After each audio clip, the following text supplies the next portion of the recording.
Hello guys, I'm back, and I'm going to be reading What You Most Fear by Quality Control. Here we go.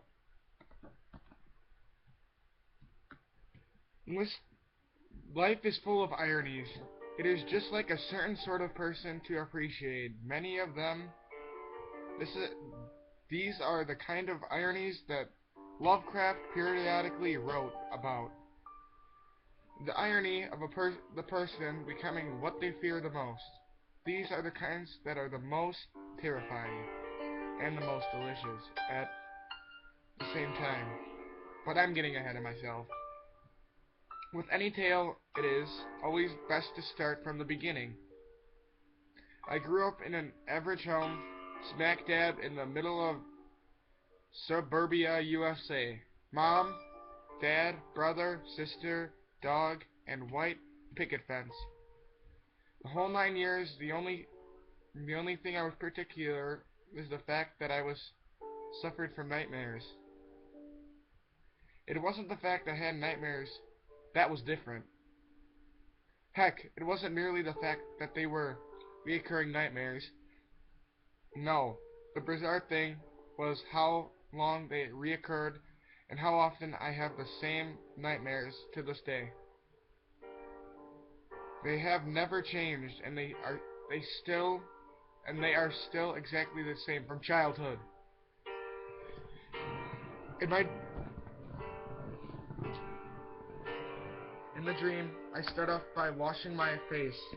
I look up and see a creature of Gresto,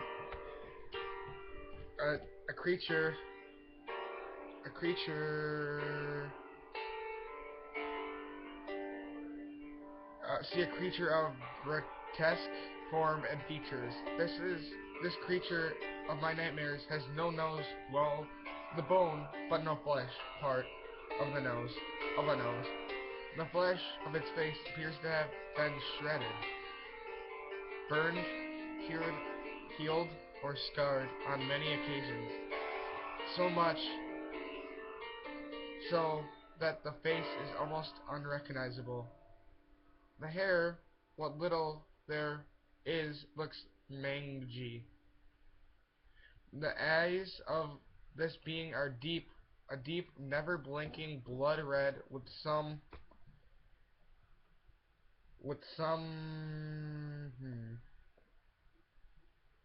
Sorry, I'm just trying to find better music. Where were we, people? Eyes are deep. That's not what I wanted. The eyes of this are a deep, never blinking blood red with some brown thrown in.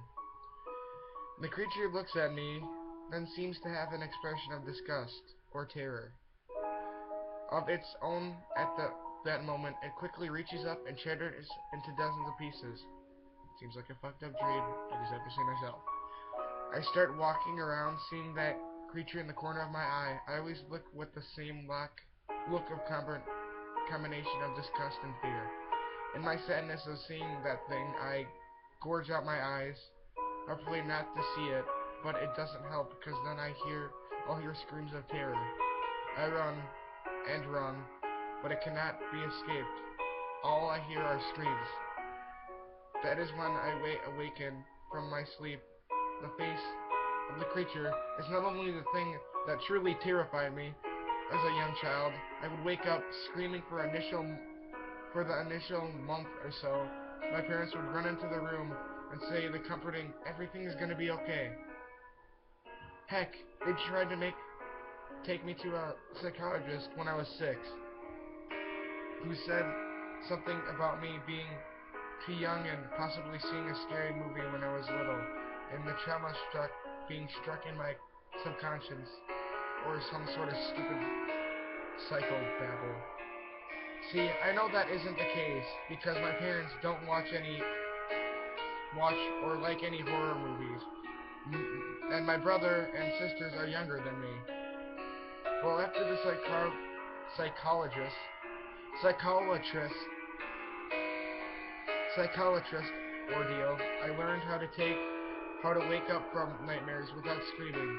Sometimes I would stay awake all night to not have the damn nightmare for once. But even then,